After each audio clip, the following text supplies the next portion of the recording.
Okay. Hi, everybody. Welcome to my homestead and welcome to my channel. Got some channel news to share with you. Really cool opportunity I have coming up, and I need your input. We pull that down. So I'll share that in just a little bit. I'm going to wait for some people to jump on. And then there's another thing that I'm wanting to do. I'm wanting to create yet another series and another playlist about sharing conversion stories. The reason why is because having a platform like this, it's nice because, it's good for me. I learn a lot having to look into all these different topics and finding sources and talking about all this subject matter. So it benefits me that way. It benefits me financially because I get paid for doing the YouTube videos, and that's obviously a good thing. But I think that it should go beyond that, and that really I have a responsibility having a platform like this. And one thought that came to mind is that, I have it seems like a very, very diverse body of subscribers. And, I just had the thought that maybe I should interview people who have converted from another religion. And I'd like it to be all across the board. I'd like to see what it's like from a Catholic standpoint, from if there's any Buddhist, if there's anyone that's, Presbyterian, Baptist, whatever the case, it doesn't matter from where. I'd like to hear your stories, and we can talk about it and talk about the specifics of what it was like changing from your particular religion, what you were before, to the church. And in that way, it might help others. It might help others that are considering joining the church that are of that particular faith. So anyway, I'm going to repeat that again later on once I have more viewers. I'm just waiting for people to get in here. The news... I'm so sorry. The news that I want to share, it has to do with... I had a little interview today, not one for the channel, just a private interview with some people from Israel 365. That's the website. Let me pull it up in case you're not familiar with it. Give me just 1 second. And then I'll put it on the screen so you can see it. Okay. Okay. I'm gonna go over here to OBS. Window. I have to choose the window. So if you've been watching, if you've been watching the channel for a while, I use Israel 365 for a news source. Because they cover all sorts of things on here that you don't really find anywhere else, like updates in Judaism, updates in the effort to build the temple, right? The third temple. You get updates on what's happening internally within Judaism in regards to the appearance of Messiah, Mashiach, because they have all these different things that they're looking at, different things that are happening in Israel and in the world that for them is an indication that Mashiach is about to appear. Now, why is that interesting for us as Latter-day Saints? Because we accept that Christ is the Messiah.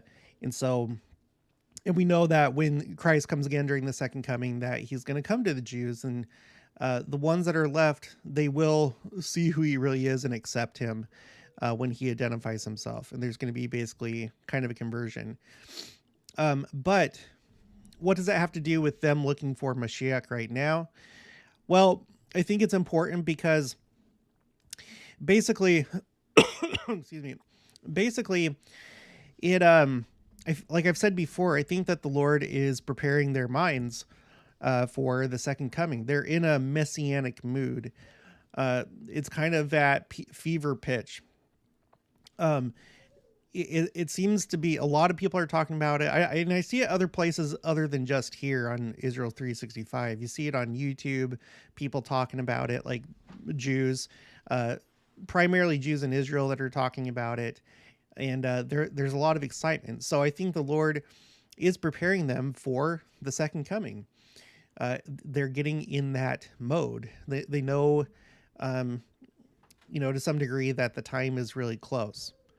So I think that it's good for us. It's not like necessary for us, but for those that are watching the signs of the times, I think that this is one of those signs to watch.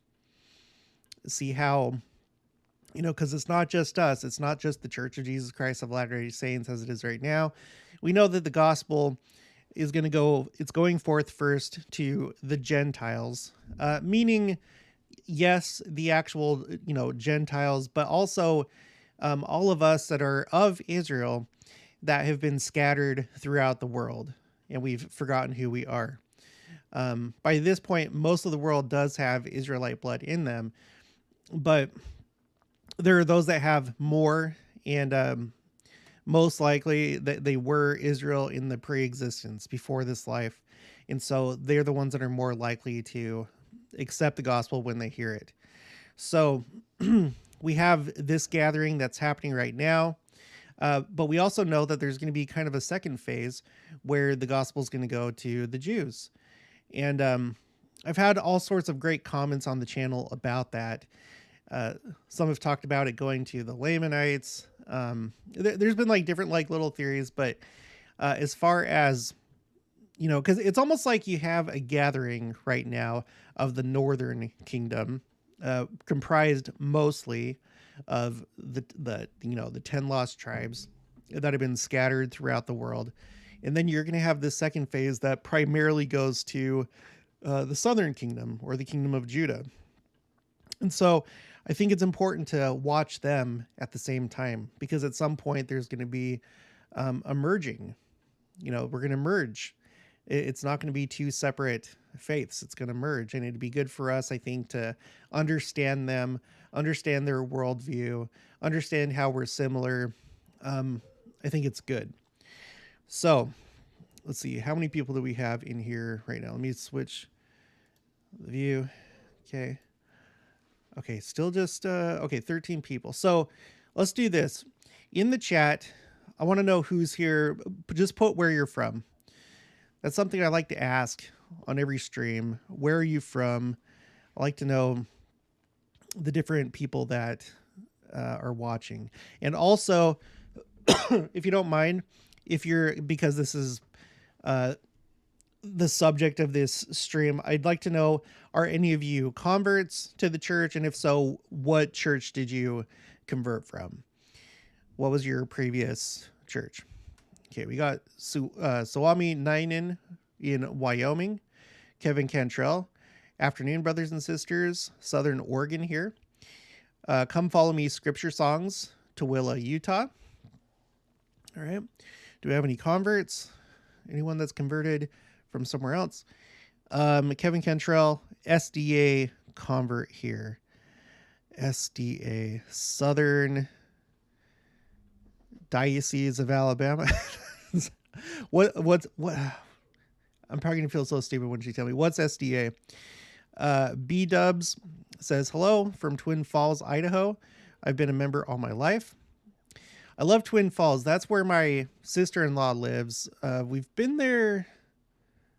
We've only been to Twin Falls once, right? Yeah. Just that one time. I think just once though. Anyway, I've been to Twin Falls. I've walked on the temple grounds, and that's a beautiful temple that you have up there.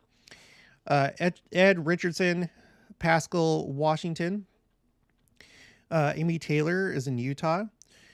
Ed Norton, Orem, Utah, convert. Kevin Cantrell, Seventh-day Adventist. Okay, Seventh-day Adventist is SDA. And then Ed Norton, if you don't mind, you don't have to if you're not comfortable, but if you don't mind, let me know what church you converted from. The reason why is because, like I said, for anyone that's interested, I'd like to do a little series interviewing you hearing your story about converting from another religion to ours. The reason why is because I think that this is a good opportunity for me to help the work along with this platform. I've gotten a larger following than I thought I would ever get to. And so maybe, just maybe, there'll be somebody else out there that is from your previous religion that's thinking about the church, and maybe your story might reach them, help them, and in any case, we may learn more about, other religions through this process. I think there's a lot of good things that could come of this. Let's see. Excuse me. Suomi Nainen is a convert, went to Lutheran, then Russian Orthodox before finding the gospel. Okay. So if, again, you guys don't have to, but I would really like to talk to you, Suomi Nainen. I'd like to talk to you, Kevin Cantrell, if you're interested. If you are interested, just send me an email. My email is in the description of every channel. So you just have to kind of like scroll down past the references, and then I have like this box within the description box of my contact information and other things. So if you're interested, shoot me an email, because I think that this could be pretty good. Ed Richardson is born in the Covenant, living the dream, hi from Tucson, Arizona, but I'm in Sells, Arizona, where I work at the Tohono O'odham National Hospital outpatient clinic. Amy Taylor, born in the Covenant, living the dream. I've also been a member since 9 years old. Okay, great. Welcome, everybody. Living the dream. You know that I love Arizona. I think you're the one that told me that Old Tucson has been shut down. Old Tucson was like it basically was used as like a movie set for Westerns, and today, or at least when I went to it last, it's kind of like not a museum, but like a place that you can go and walk around this kind of like this set. It's like a little Western town, and it's really cool. Anyway, Rick Miller, 7th generation, Australia. Awesome. Welcome. Occasionally we have some Australians getting on here. I wish I knew how often, but anyway, welcome. Jamie Lynn, hello from Charlotte, North Carolina. Okay, you're over there by, oh gosh, I already forgot her name because she hasn't commented for a long time, but I have another viewer that's in North Carolina. Excuse me. Okay, so, given the time of day, a lot of people are probably working right now, so I don't know how many more people will get in here. But yeah, so here's the news. So if you saw that video that I did, let me actually, let me pull it up. Let me go to my channel here. Temple. Okay, this video right here, actual building of the third temple itself just began. Was it a clickbaity title? Yes. It was, but it was actually kind of true. This was a video that talked about there were people that decided to start making the first stones for the temple. And this is the first time that, aside from instruments for the temple, the actual temple itself is being prepared. Even though it's not being constructed, they're getting these stones ready. And it's a smaller effort, but anyway, I did this video. You can see down here, I got 153,000 views. This was my largest video by far in terms of views. And it was a really good video. I went through primarily, almost exclusively Israel 365 articles, this website right here, Israel 365, showing kind of like a timeline of major events that have happened in preparation for the third temple, because there have been so many things going on to prepare for the third temple. I showed how, there have been all these like reenactments of different services in the temple. The Kohanim, which are the priests, they're getting like organized. There's a registry to to have like a registry of Kohanim that can serve in the temple. There's training, like an actual training that's going on for them. And if I remember right, I think for Levites too. So there's actual training that's going on. There's reenactments. They're getting more and more and more and more serious. And there's been all these different things pointing to the fact that they're really, really ready for the temple to be built, more so than at any other time. So this video got a lot of attention. A lot of people watched it. And it got the attention of people that work at Israel 365. And so this morning we had a little interview because they kind of wanted to do, not so much, well, I guess you could call it a collaboration, but they wanted, part of their mission is that they're trying to build bridges with different communities out there, including, Christian, other Christian churches, denominations. And so what we kind of worked out is that I asked them if I could do an interview with one of them on the channel, because as you know, one of my big focuses on the channel is learning about Judaism, for all the reasons I said before.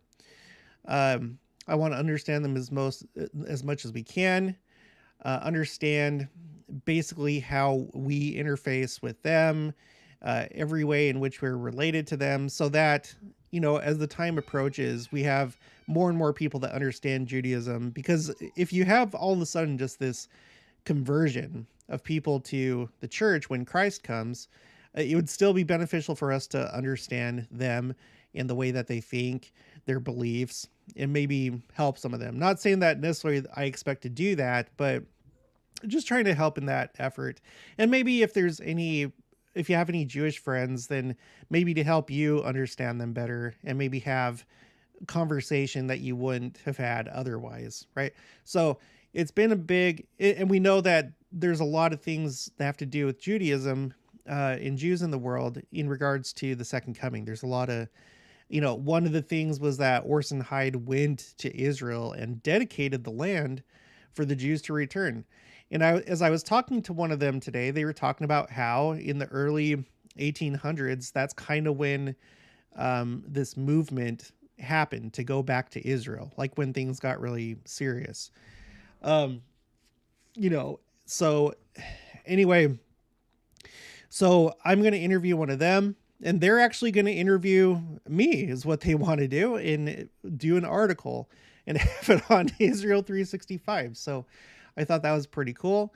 They also asked like if there was like a bishop or, like a kind of like a leader in the church that would want to do an interview with them, which I'm going to, talk to my bishop and see if that's something he's interested in, or if like the church would want to handle that in a certain way. Because I don't know how it goes when it comes to like media relations. I'm sure that me doing an interview just privately is okay, but when it comes to like actually having a leader within the church, there might be some protocols that have to be followed. So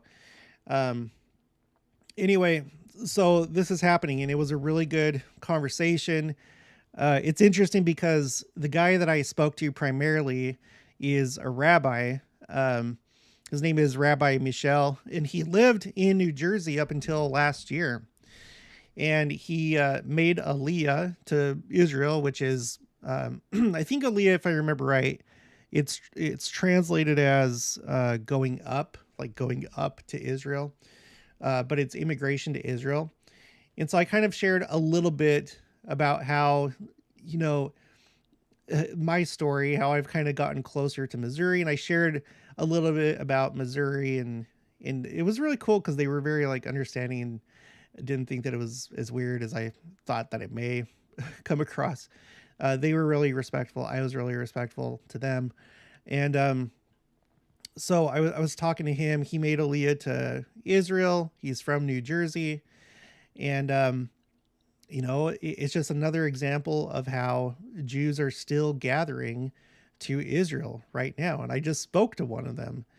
And so when I do my interview with them, I would like to, bring questions to the table that maybe you're interested in. So that's one of the purposes of this live stream, is if there's anything that you want to find out, if you don't have any Jewish people in your life, or you haven't really studied it, but you're curious about certain things, feel free to put it in the chat or put it in the comments if you're watching this video later.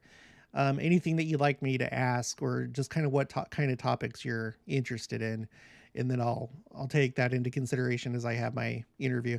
It's not going to be, I think, with Rabbi Michelle. It's going to be with another guy named Adam, but they're all in Israel. These are Israeli Jews, and so yeah, so that's what we're gonna do. Swami Ninen says the sacrificial altar was made a few years ago. It was a big deal. Yep. Yes, and in that video I covered that, and it seems like what has happened with that altar is that they had like one initially made, but then they made another one and dedicated it. So like the altar is kind of like changed a couple times, but the altar that they have right now is made in such a way that it's not really like a permanent altar. It's an altar that can be easily transported to the Temple Mount as soon as something happens which allows Jews to sacrifice on the Temple Mount. So they're anticipating that something will happen to where they can quickly go up there and start sacrificing. Chris Wright, joined the church when I was 17. 17. And have been active for 55 years. Okay. Well, and if you don't mind, Chris Wright, what religion were you before? Were you from a different religion before? Let me know if you feel comfortable. If not, then that's fine. So it's really cool. It's a really good opportunity. Even if it just in this small way, in my own small way, I can do something to help build bridges between us and Judaism.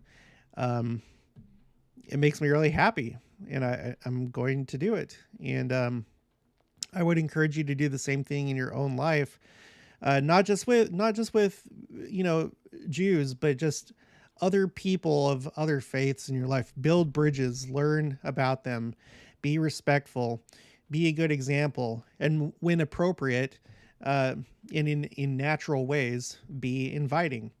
Now, with these people with Israel 365, obviously I'm not going to do any proselytizing or anything like that, because that's not, well, for one, the church doesn't do any proselytizing in Israel, right? There's an agreement not to do that, and it would not be appropriate for me to do so either, but it would be definitely appropriate to have a good friendship with them and just do this kind of little collaboration that we're talking about doing.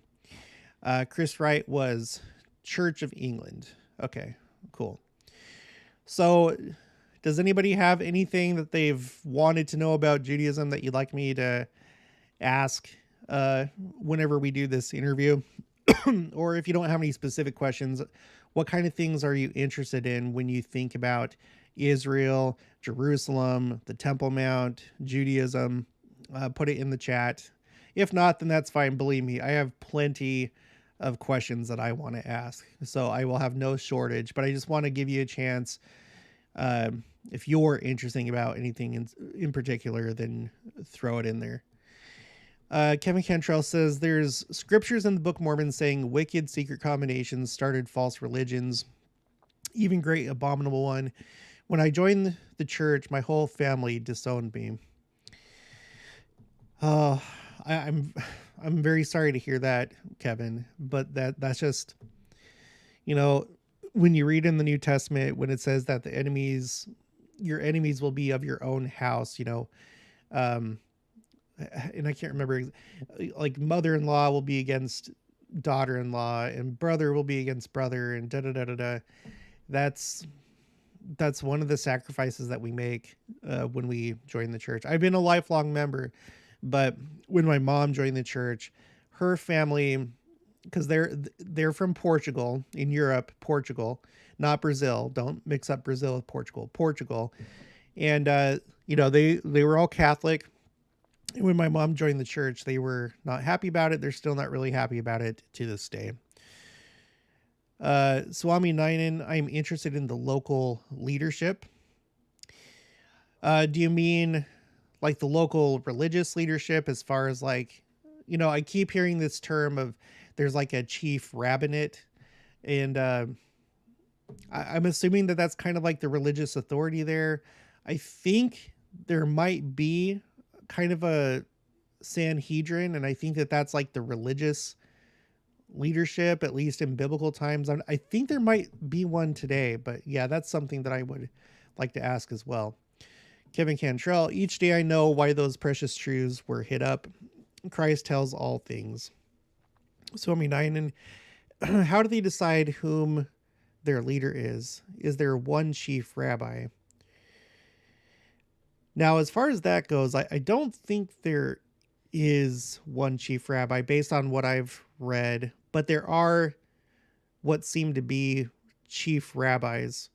I've done the story before about Rabbi Chaim Kanievsky, and he was considered a prince of the Torah, which I don't know if that's like an official title, but it seems like they had these groups of, or these certain rabbis that were like really highly esteemed.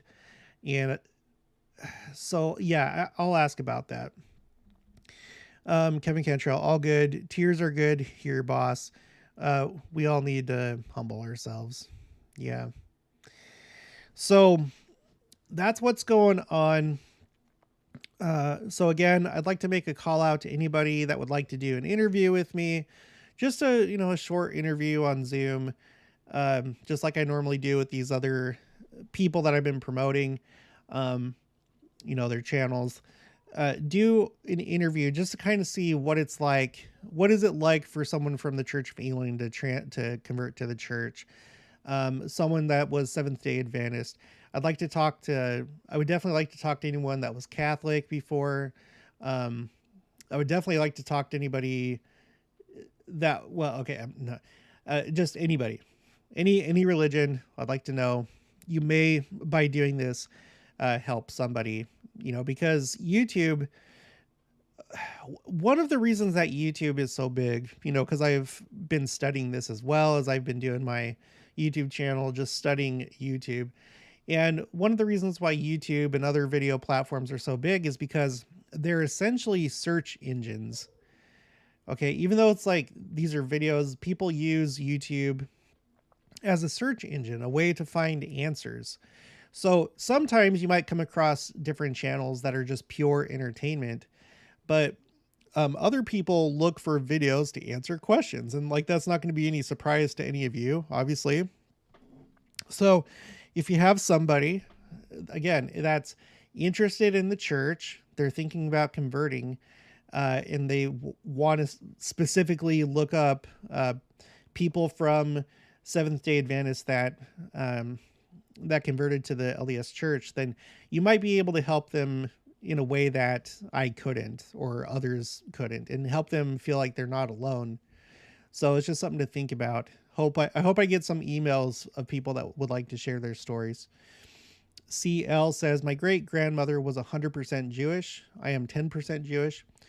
How do they make a determination of what they considered accepted as Jewish, if that makes any sense? Oh, as far as like if you are considered Jewish or not. Okay. Yeah, I can look into that. I'll have to take notes.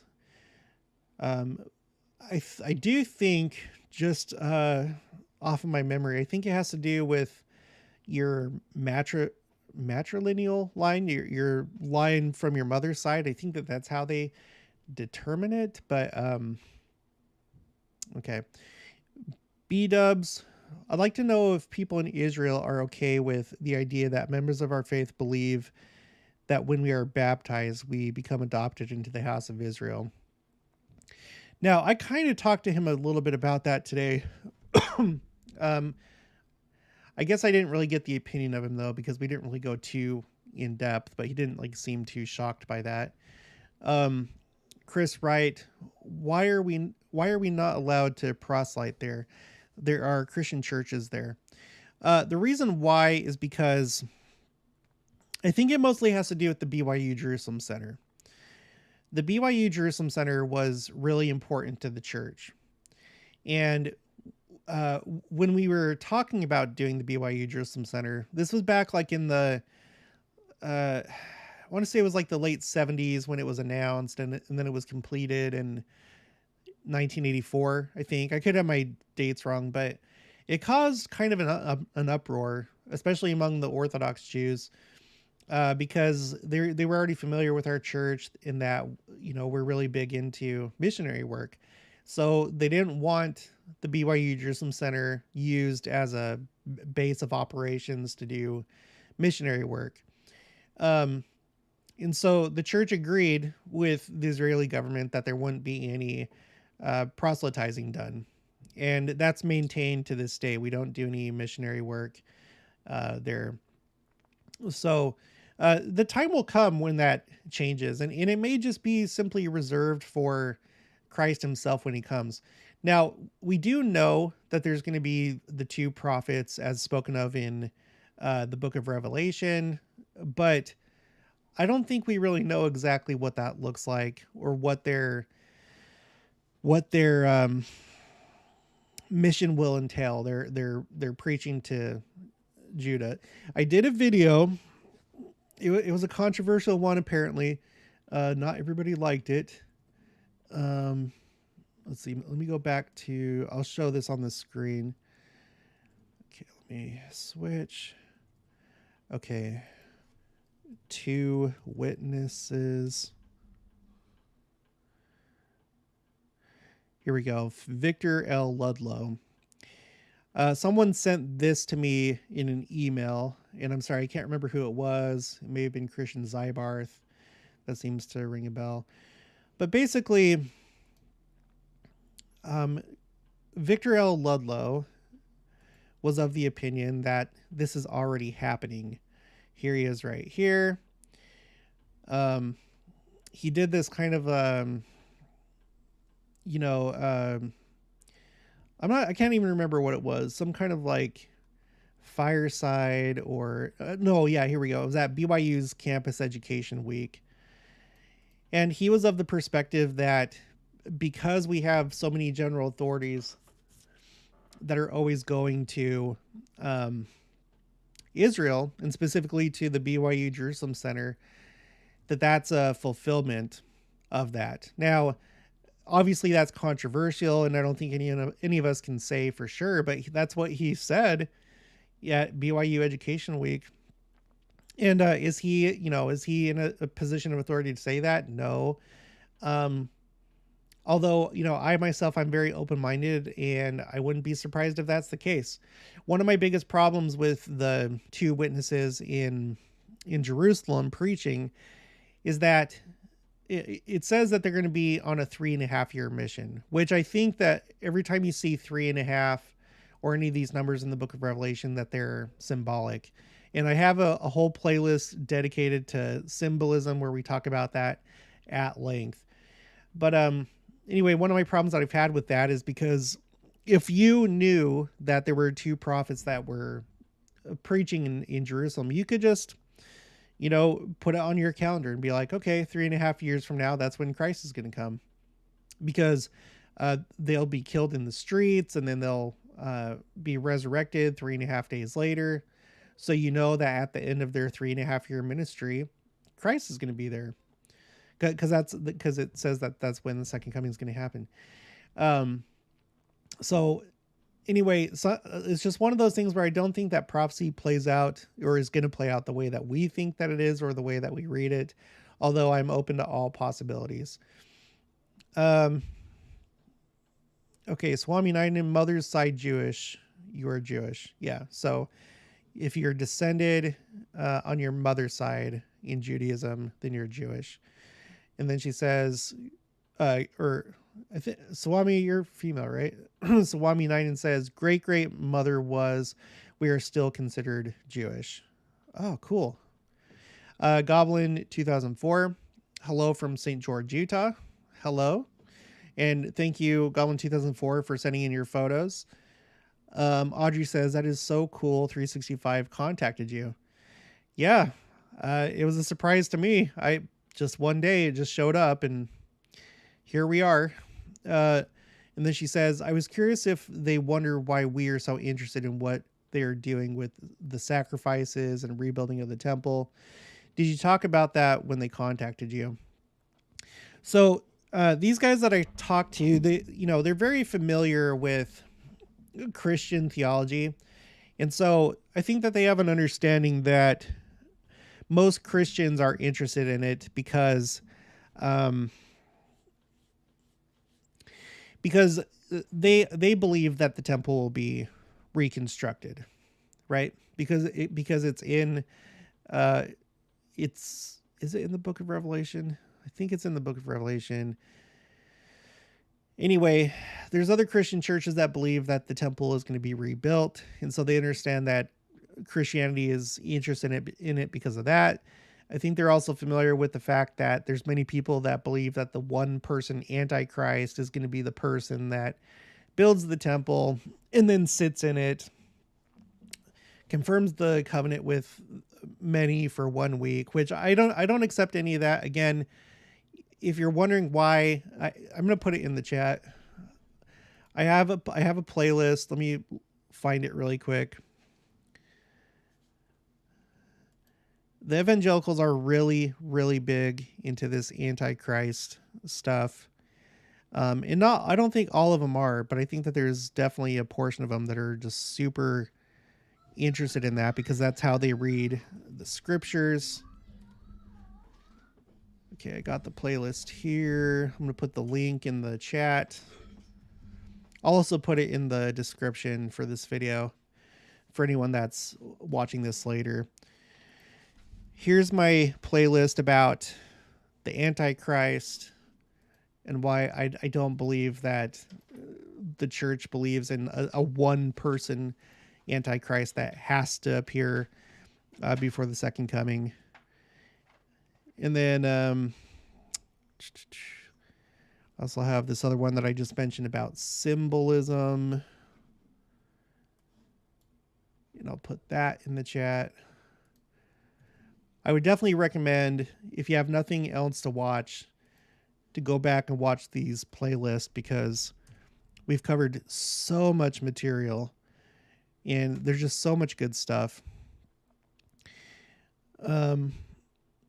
So anyway, I think that they understand that most Christian religions are aware that the temple will be reconstructed.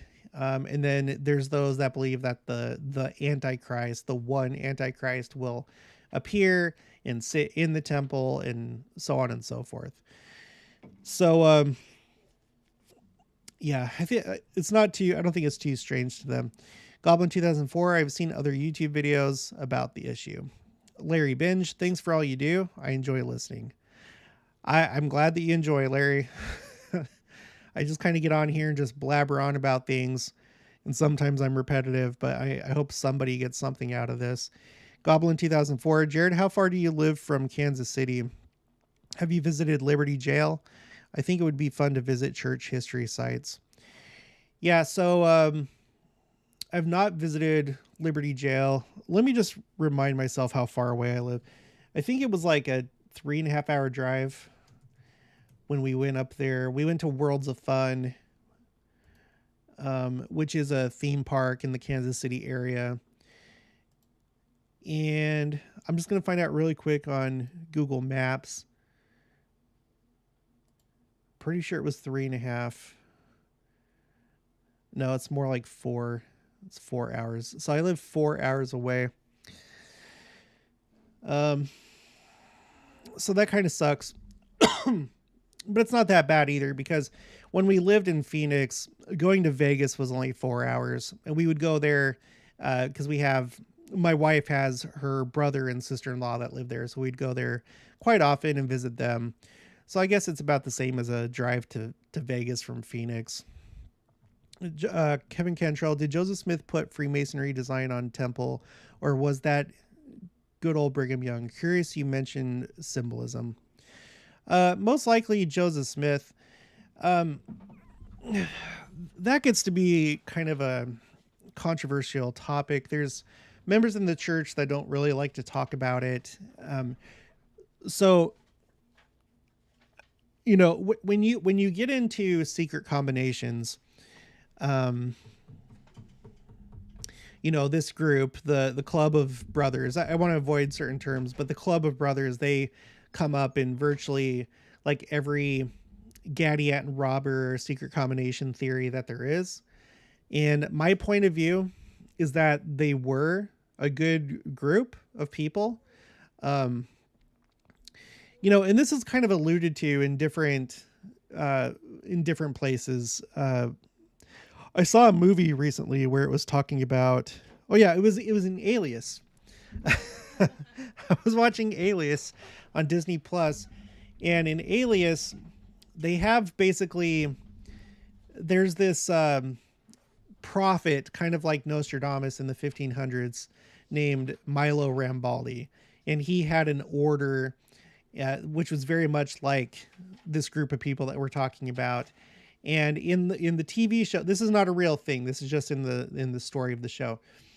And in the show, they used the same symbols that this group uses. So they were basically alluding to the fact that this was referring to this group of people, the club of brother people. And so there was a thing that was said in the show where there was a person that was part of this order, and he said, something like this, it starts out pure, but then it's corrupted by people that are looking for power and control. And from that and other just YouTube videos and research that I've done into it, I really do think that it was a good, pure thing. And I think that people realized that they could use it for bad purposes, because its very nature is that it's kind of hidden, right? It's it's hidden. I'm just going to say it's hidden. It's kind of secret. And so that's how people that are corrupt, that's how they like to operate. They like to operate in secret and where they can't be seen. And especially if you have an organization that is about making oaths and not breaking oaths and having a strong fraternal relationship, that's a really good organization to take advantage of for your own nefarious means. Ends, I mean, your own nefarious ends. So when it comes to that topic, I tend to think that it started out pure and it remained a good thing for a long time. I think that it preserved a lot of knowledge that we see in the temple today. Some members of the church are not fond of that idea. They're like, no, that, they try to explain it away. I don't. I think that they had this knowledge and it was preserved from the time of the first temple, second temple, and probably even before. Um, excuse me. So I have no problem with it. As far as, design on the temple, I can't tell you for sure, but most likely I would think that it started with Joseph Smith. Most likely. All right, Goblin 2004. Las Vegas is only about 2 hours from St. George. Living in St. George, I've had the chance to visit the Brigham Young Winter Home several times, and I've driven past it several times. That's really cool. For some reason, my whole life, most of my life, I lived in Utah until my late 20s, and I just never got around to checking out St. George and the stuff around there. Kevin Cantrell, I'm finding this to be very true. Haha, all good. Joseph Smith is forgiven. Trust that. Goblin 2004. I have also been to a historic Las Vegas Mormon fort, which is a cool place to visit if you are ever in Las Vegas. Kevin Cantrell, ugly stuff, that secret stuff. All things will be revealed shortly. Yeah, Kevin Cantrell, I don't think so. Just wanted your thinkings. Yeah, so, yeah, everything will be revealed. We'll see how everything's operated in this world. I think that we're going to find that out in the millennium. We're going to have resurrected people that are going to be able to tell us true history and how everything actually went. So I'm not too worried about those things. But, okay. All right, so I'm going to go ahead and wrap things up here unless anybody else has anything to say. I'll just repeat one more time for anybody that's joined the stream. Two things. One, I'm going to be doing an interview with one of the people that works at Israel 365. He's going to come on, and I would like to ask him, just all my questions about Judaism, and try and build bridges. That's what they want to do. They want to build bridges. I want to build bridges. The church wants to build bridges. So that's what we're going to do. If you have any questions that you would like me to ask them, or if there's just like any topics of interest, let me know either in the chat or put it in the comments, and I'll incorporate that into the interview. Secondly, I was thinking that I just wanted to do a series of interviewing people that have converted to the church from other religions, because I realized that would probably be a good idea for anyone that out there that is doing a search on YouTube, that is thinking about joining the church, and they just want to see what it's like from someone else that converted from the same religion. So for example, you're a Presbyterian. I would like to do an interview with you, and then maybe other Presbyterians that are interested in the church. They'll find that video and may find comfort, find an answer. The Spirit will speak to them, and they'll know that other ones have also joined the church. So if you're interested in doing a interview with me to share that experience, then send me an email and we'll set it up. Okay.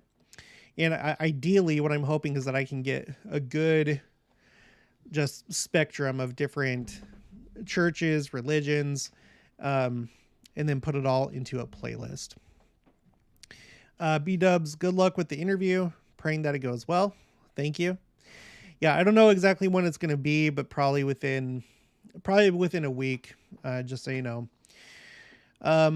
Okay, that's going to be it. So thanks for joining me, everyone that was able to join me live. I know this probably wasn't the best time to do it, but for everyone else, you can watch this later. Come follow me. Scripture Song says Dan Peterson, good channel. Very interesting. Thanks for compiling so much information. Oh yeah, Dan Peterson. Isn't that, is that who I'm thinking it is? That rings a bell. Yeah, Dan Peterson. Yeah, he's part of the Interpreter Foundation. I knew that just for some reason when I saw when you typed out his name, that like made me go blank. But yeah, he's one of my favorites. Goblin 2004. If you do an interview with someone from Israel 365, find out their idea about the two witnesses that are supposed to prophesy and teach in Jerusalem. Okay. Now, again, that wouldn't be, in their theology, because that idea comes from the New Testament, but I could see what they would think about, because yeah, that's a good question. What happens from a Jewish point of view? What happens if you have two people claiming to be prophets, preaching in the streets? What would happen in that scenario? I'm guessing that the answer would be people would probably just ignore them, because it would just be like street preachers, or I don't know. Anyway, so yeah, okay. All right, I'll take notes, excuse me, of all of this. And thank you guys for joining me. If you haven't already, please make sure to subscribe. And then I'll talk to you guys later.